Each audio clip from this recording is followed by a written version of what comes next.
সবাইকে শুভেচ্ছা জানিয়ে ক্লাস 9 এর ফার্স্ট সামাটিভ টেস্টের প্রথম আলোচনা শুরু করলাম। একটা ইউনিক মডেল কোশ্চেন এবং তার সম্পূর্ণ সলিউশন তোমাদের সামনে রাখবো। ইউনিক মডেল কোশ্চেন এই কারণে বলবো, কারণ বিভিন্ন স্কুলের বিভিন্ন প্রোস সেকশন থেকে কোশ্চেন হবে। সেক্ষেত্রে আমরা আজকে প্রোস সেকশনে না গিয়ে এখানে একটা পোয়েট্রি নিয়ে আলোচনা করা হয়েছে এবং জানো এই কবিতাটা হচ্ছে অটাম। তো এই অটামটা সবার জন্য কমন থাকবে, তার জন্য আমি এই কোশ্চেনটা বেছে নিলাম এবং এটা খুবই ইম্পর্টেন্ট। আমি সরাসরি কোশ্চেন এবং তার আনসারিং এ চলে যাচ্ছি। এক দাগে আমাদের কবিতার একটুখানি স্ট্যান্জা তুলে দেওয়া হয়েছে এবং তার থেকে 4টে কোশ্চেন করা হয়েছে। দেখো এর আগে স্ক্রিনে দেয়া রয়েছে পিডিএফ করে কোশ্চেনটা, ওখান থেকে দেখে নেবে। আমি পরপর উত্তরগুলো বলে দিচ্ছি। ফার্স্ট কোশ্চেন হচ্ছে হোয়াট ডাজ দ্য ফিটফুল গাছ ডু। ফিটফুল গাছ, তোমরা জানো ফিটফুল গাছ মানে হচ্ছে দমকা হাওয়া। দমকা হাওয়া কি করে? একদম প্লেন আনসারিং এভাবে লিখবে, the fitful gust shakes the casement all day and takes the faded leaves away from the mossy elm tree. দুদাগে রয়েছে how are the faded leaves taken away, কিভাবে শুকনো পাতাগুলোকে কেড়ে নেওয়া হয়। এটার উত্তরটা এভাবে লিখবে, the faded leaves are taken away by blowing away in the fitful gust.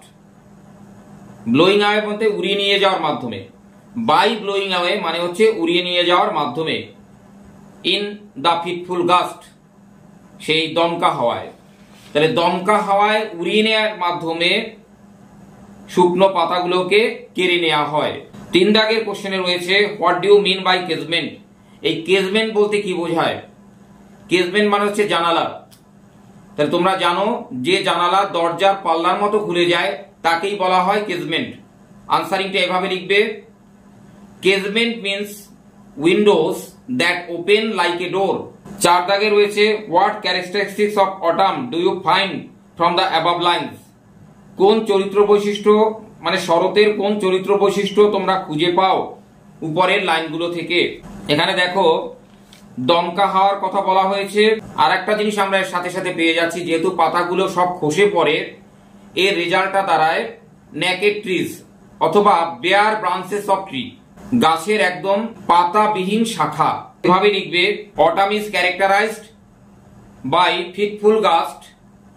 এটা 1 দেবে, 2 লিখবে অ্যান্ড এর পরে 2 দাগ দেবে, 2 দাগ দিয়ে লিখবে বেয়ার ব্রাঞ্চেস অফ ট্রিজ। কারণ সমস্ত ডালগুলো এবং সমস্ত শাখা পোশাখাগুলো ন্যাড়া হয়ে যায়, পাতা ঝরে যায় বলে সমস্ত শাখা পোশাখা ন্যাড়া হয়ে যায়। এই জন্য দ্বিতীয় চরিত্র বৈশিষ্ট্য লিখবে বেয়ার ব্রাঞ্চেস অফ ট্রি।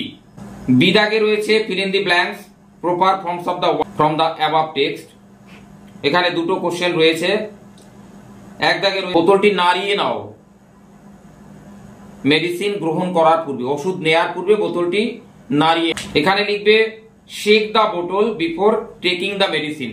শেকের সাথে যে এস যোগ করা আছে ওটা দেবে না, কারণ এটা ইম্পারেটিভ সেন্টেন্স। ইম্পারেটিভ সেন্টেন্সে ভার্বের সাথে শুরুতে এস বাই এস যোগ করা যায় না। তারপরে দেখো a rolling stone gathers no moss. No এর পরে যে ব্ল্যাঙ্ক রয়েছে ওখানে মস লিখবে, ওখানে মসি আছে লেখা, ওটা মস লিখবে। একটা রোলিং স্টোন গড়ানো যে পাথর তাতে কোনো শ্যাওলা ধরে না, তাহলে a rolling stone gathers no moss. এই ছিল আমাদের ফার্স্ট সামাটিভ টেস্টের কবিতা থেকে কোশ্চেন এবং তার আনসারিং। এরপরেই আমি আনসিনের কিভাবে আনসারিংটা করতে হয়, তারপরে গ্রামার এবং তারপর রাইটিং, আমি পরপর ভিডিওগুলো দিতে থাকবো। এভাবে আমাদের একটা ফুল প্রিপারেশন আমরা একটা কোশ্চেন থেকে দেখে নিতে পারবো। এখনকার ভিডিও এইটুকুই থাকলো। সবাইকে শুভেচ্ছা জানিয়ে এখানেই শেষ করছি।